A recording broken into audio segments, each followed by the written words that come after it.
Hi friends, I am Dr. Ravi, Professor in Management at KL University. We will discuss evolution of management thought. So before that, we will see what is management. Management is the art of getting things done by others in an organization. That means we will make others to put efforts to achieve the goals of organization. But it is not so easy to make others to put the efforts as said. So there are several concepts how to make people to put their efforts. So over time, this thought, this how to manage people is developed like this. So the management thought has been evolved over time for several centuries up to now. So there are so many contributors. So this evolution has been started in before 1880. 1880. So before 1880, there was industrial revolution, and this era is called pre-scientific era. So in this pre-scientific era, there are three contributors: Adam Smith, Charles Babbage, and Robert Owen. So Adam Smith, he suggested division of labor. So if you divide the various activities and assign each and every person to different activities, then you can improve the production, you can achieve efficiency. So that is nothing but specialization. Next one is Charles Babbage. Charles Babbage, who invented the computer, and Charles Babbage, he analyzed all manufacturing operations in his time. So how these manufacturing operations have been done. So he analyzed each and every operation, and he calculated how much efforts and how much time it takes. So he suggested some improvements for doing certain operations so that the efforts and time taken are reduced, then productivity is improved. Then Robert Owen. Robert Owen, he suggested welfare for the workers. So if the workers are given various facilities, if you take care of their welfare, like providing canteen facilities, that means food, transportation, medical facilities, children's education. So all these welfare activities, if you provide to the workers, then they can put their efforts enthusiastically. They can contribute to the productivity of the organization, and they make organizations profitable. So that's what Robert Owen contributed. So these are the three contributors before scientific era. So after pre-scientific era, then we will come to classical management era. So this era has started from 1880 up to 1920. So in this 40 years, there were three contributors for management thought. The first one is Frederick Winslow Taylor, F.W. Taylor. So Taylor's management thought is called scientific management. So he is called the father of scientific management. So he has given 6 principles of scientific management. So if we summarize all his contributions, they come up to 6 principles. So the first one is separation of planning and doing.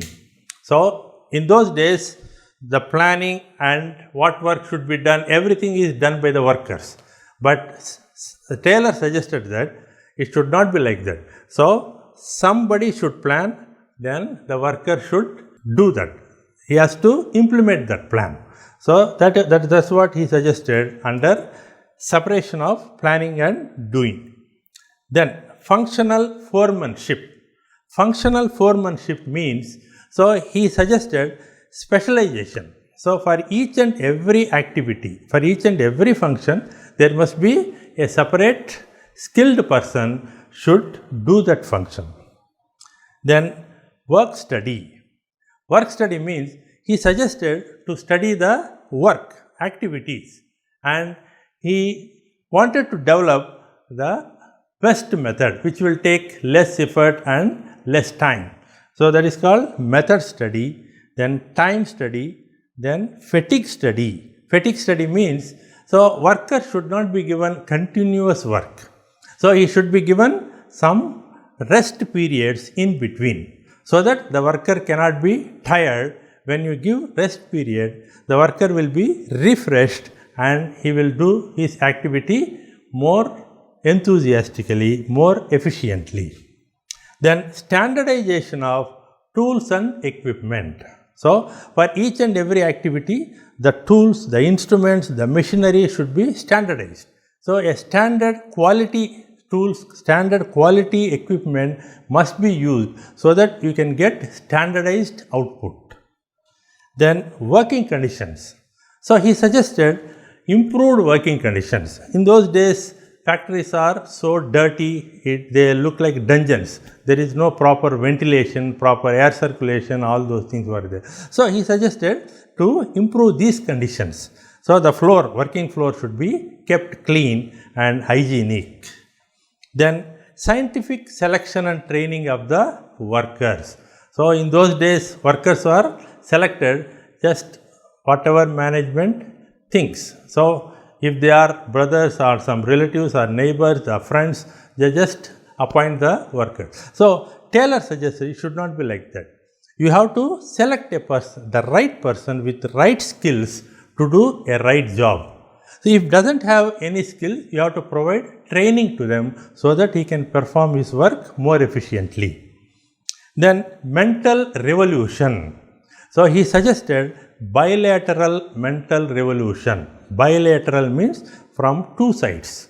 So, from management side and also from worker side. So, he suggested mental revolution from both sides.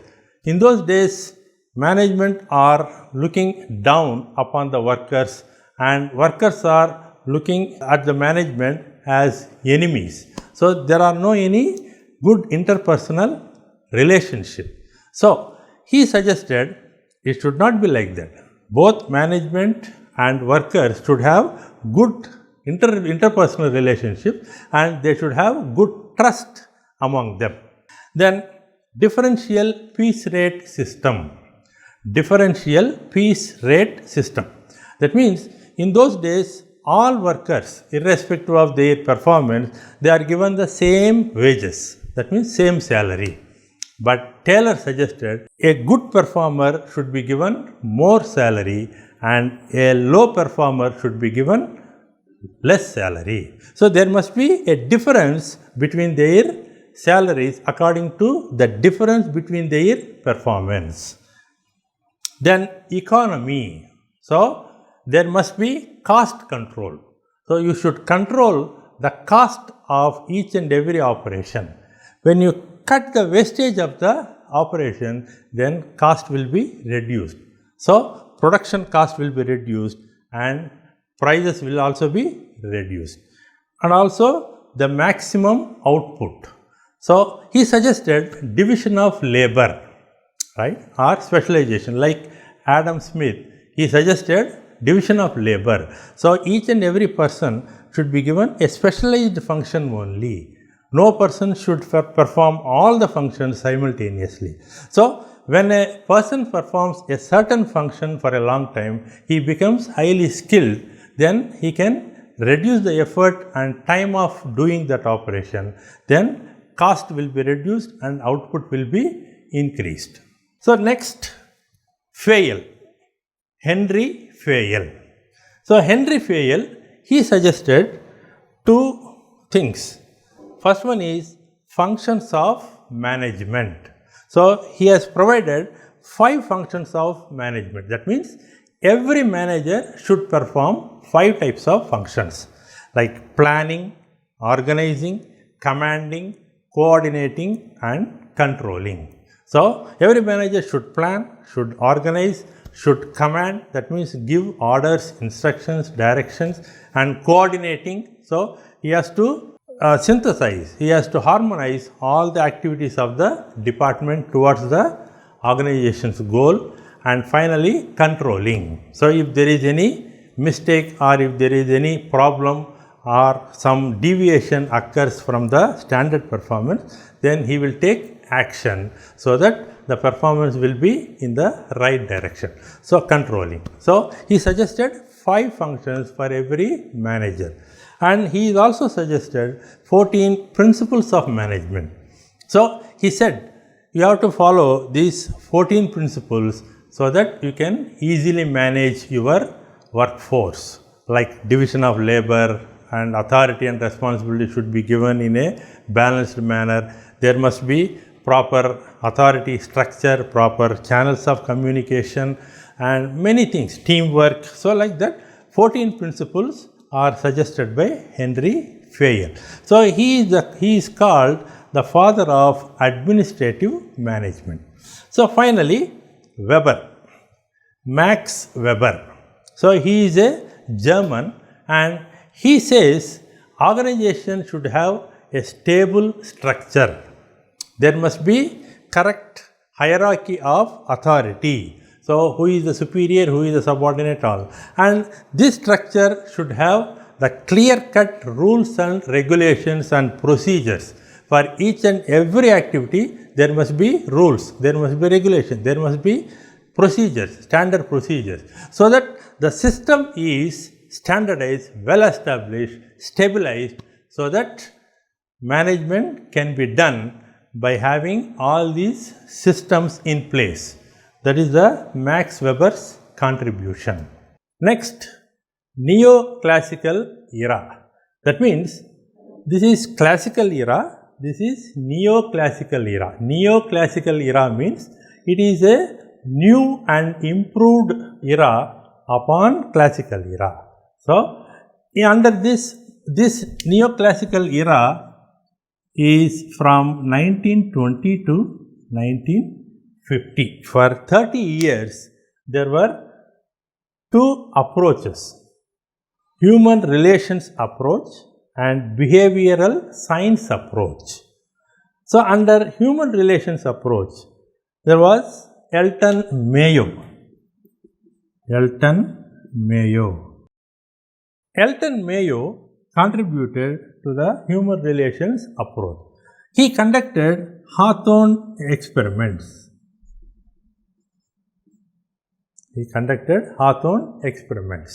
That means he conducted an experiment on 2 groups of people, and finally he found that 2 groups of people, one group is provided good working conditions, another group is provided very bad working conditions. Even though the working conditions are bad, this group also performed equally well with the good working conditions group. So, he interviewed this group who performed under bad working conditions. What is the secret? How did you perform equally with this group? So, those people answered that since you have given much importance to us, you have selected only our group for this experiment, so we felt important, we felt motivated, so we want to perform equally with the other group who has given good working conditions. So, out of this experiment, he concluded that not only the methods, equipment and systems are useful for the workers' performance, but also human relations, human element is also very important in managing people. So, you have to maintain good human relations, good interpersonal relations with your workers, so that you can manage the people and you will get the good production. That is called human relations approach. Next comes behavioral science approach. So, under behavioral science approach, there are so many contributors, but mainly there are 3 contributors we can discuss here. First one is Abraham Maslow. Abraham Maslow. So, Abraham Maslow, he said, if you want to motivate your workers, you have to satisfy their various needs. And he classified all the human needs into 5 categories, like physiological needs, then social needs, safety needs, esteem needs, self-actualization needs. So, we have to satisfy physiological needs first, that means body needs like food, water, shelter, clothes, so all these things. So, you have to provide your workers enough salary so that their physiological needs are well satisfied. When these needs are satisfied, then they look for safety needs. So, they want job security, they want good economic security in their life. So, provide them extra financial incentives like provident fund, pension schemes, all insurance, all those things. Then they want social needs. So, they want to share their feelings. So, encourage them to form unions. And esteem needs. So, provide them recognition. Whenever they achieve something, so you recognize them by giving financial incentives or non-financial incentives like rewards or certificates, some recognition. Then finally, self-actualization needs. Self-actualization needs mean the people who reach to certain hierarchy, certain higher level in the organization, they want to utilize their full potential in the organization.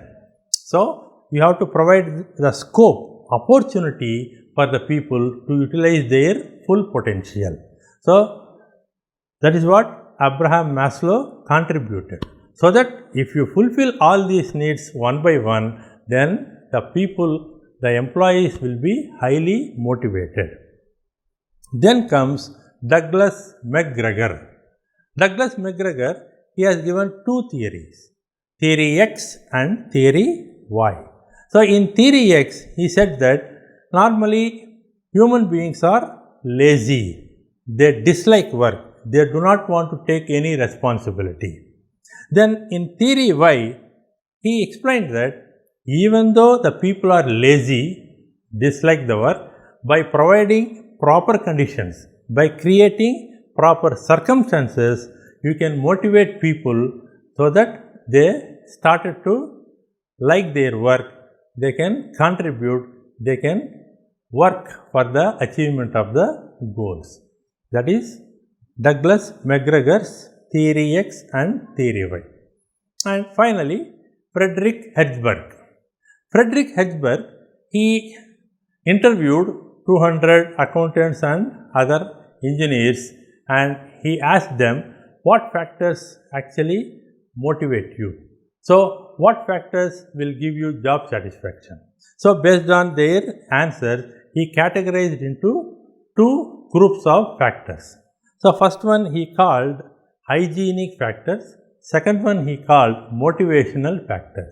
So, under hygienic factors, there are several factors like salary, status and all those.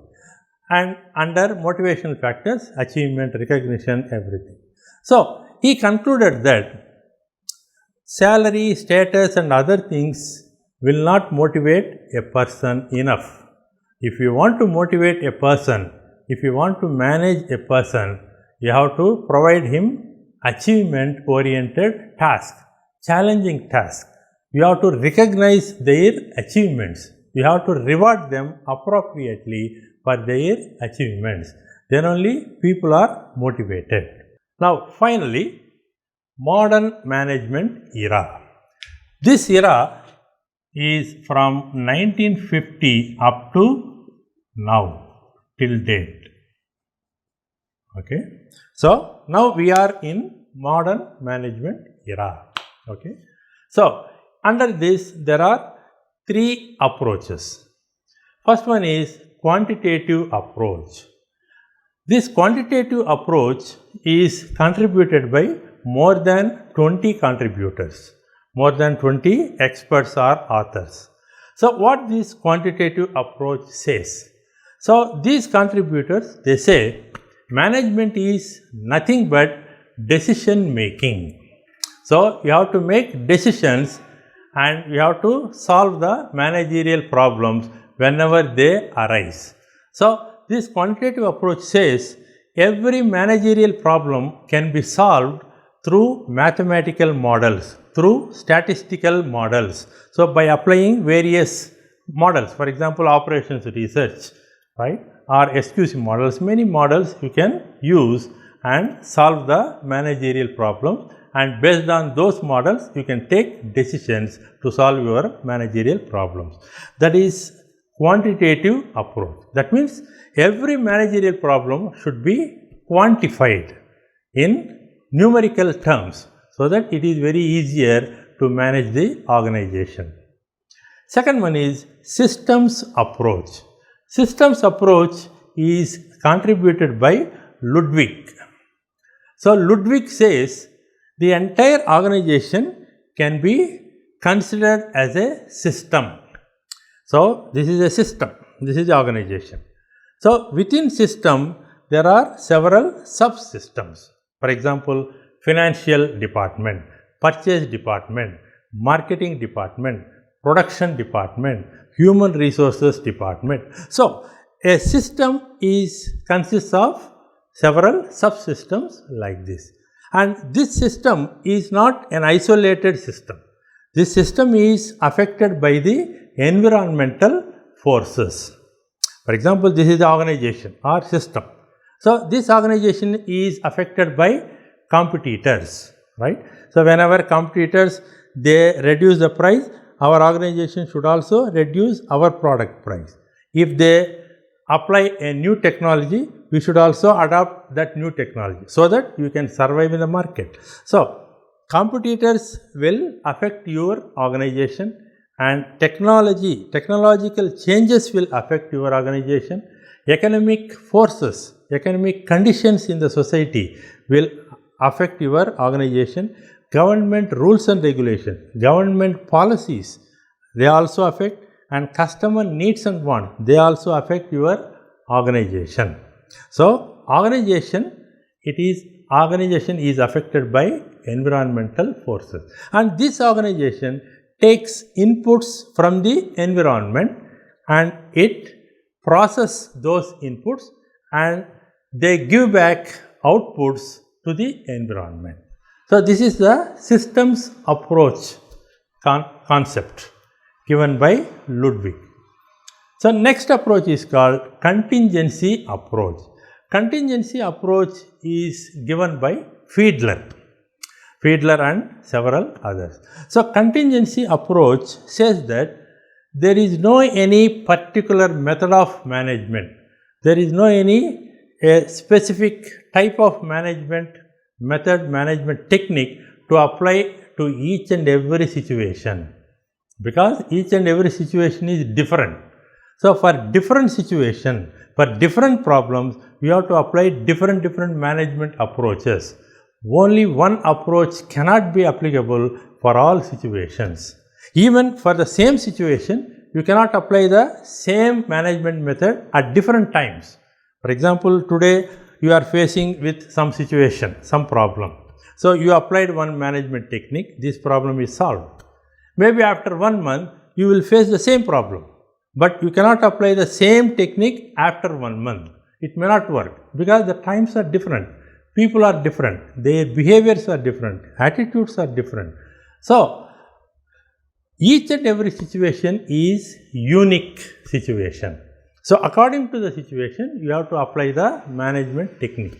So, which are already available, the old techniques you can apply, or you have to innovate new techniques further in future, and then you have to apply that new technique and see whether this technique will solve that problem or not.